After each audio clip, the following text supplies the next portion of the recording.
Hello mga ka-CH, for today's episode, nandito tayo sa Santo Tomas, Batangas. And we're gonna show you this model unit here in Aquinas Residence. This might be your next dream house or just the right investment. So, let's start the tour. I'm your host, Harold, and this is CH Properties.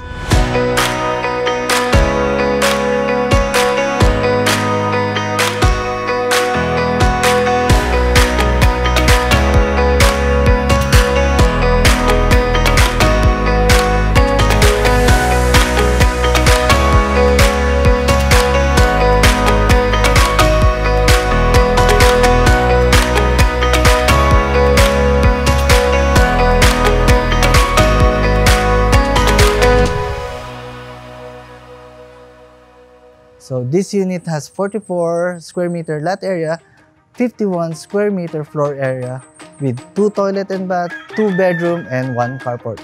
So guys, ito yung magiging front design ng house nyo. Basically, this wall is made of precast. So as we enter into this model unit, tara. We got the solid main door. Ayan. This is made of mahogany wood, and we got the solid lever. So pagpasok natin dito sa Mia model unit, ayan, meron siyang window, solid sliding window right here. Ayan. Ayan, oh. We got a solid sliding window. Tapos pagpasok mo dito sa model unit na to, nandito agad, bubungad agad yung living area natin. Pwede nyong palagyan ng ganito, yung kulay gray, neutral tones, bumagay dito sa model unit na to. Tapos ito yung entertainment area natin. Yan, pwede nyong palagyan dito ng TV. Yung TV natin, pwede nyong palagyan ng under cabinets or shelves.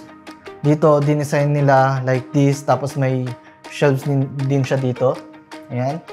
Ganda ng pagkakadesign, no? May ano pa, LED light. Tapos lalagyan mo ng mga books. So ito yung ano natin, dining area natin. Pwede siyang 4 person. Tapos meron pang pwede nyo palagyan ng chandelier dito. Tapos makikita nyo dito sa dining area natin, meron siyang window, sliding window, solid sliding window, and meron na ring provision for aircon dyan sa taas niya. So yan. Now dito sa dining area, tapat niya lang yung kitchen area. So ito yung kitchen area niya. Kasyang-kasya yung yung mga cabinets natin, no, under cabinets, tapos yung mga shelves natin.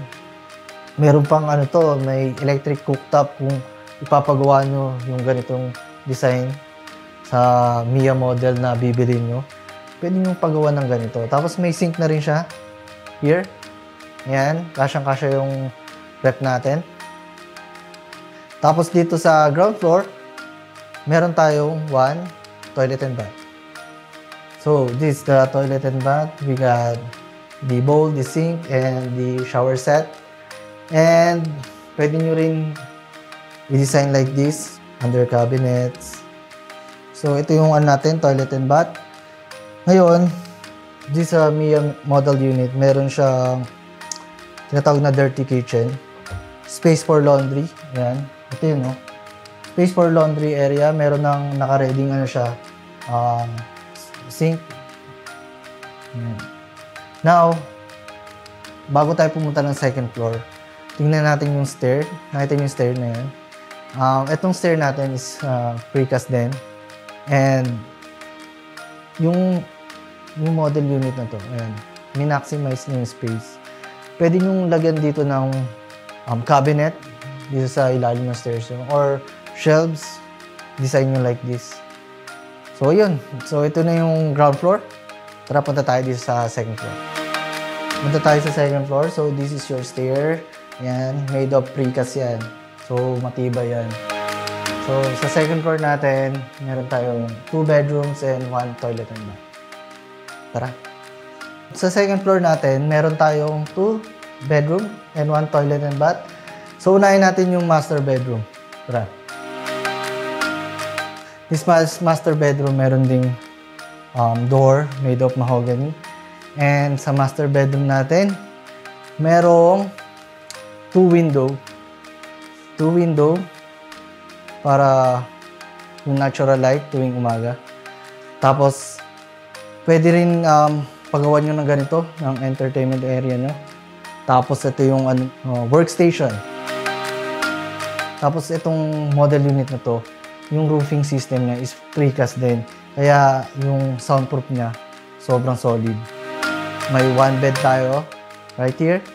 And, may malaki tayong cabinet sa side.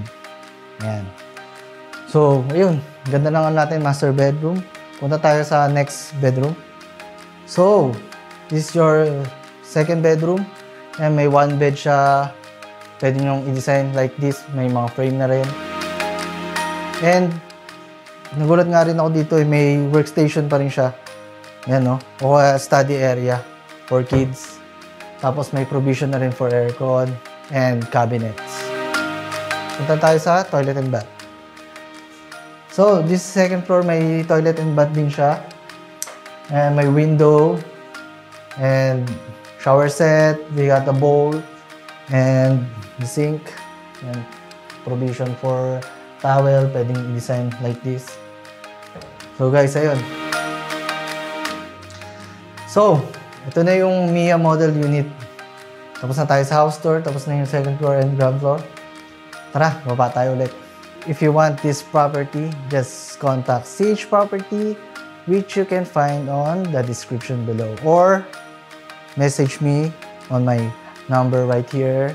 And guys, pwede nyo kaming i-message sa Viber or WhatsApp. So, yun. See you on the next house tour. And again, my name is Harold, and this is CH Property.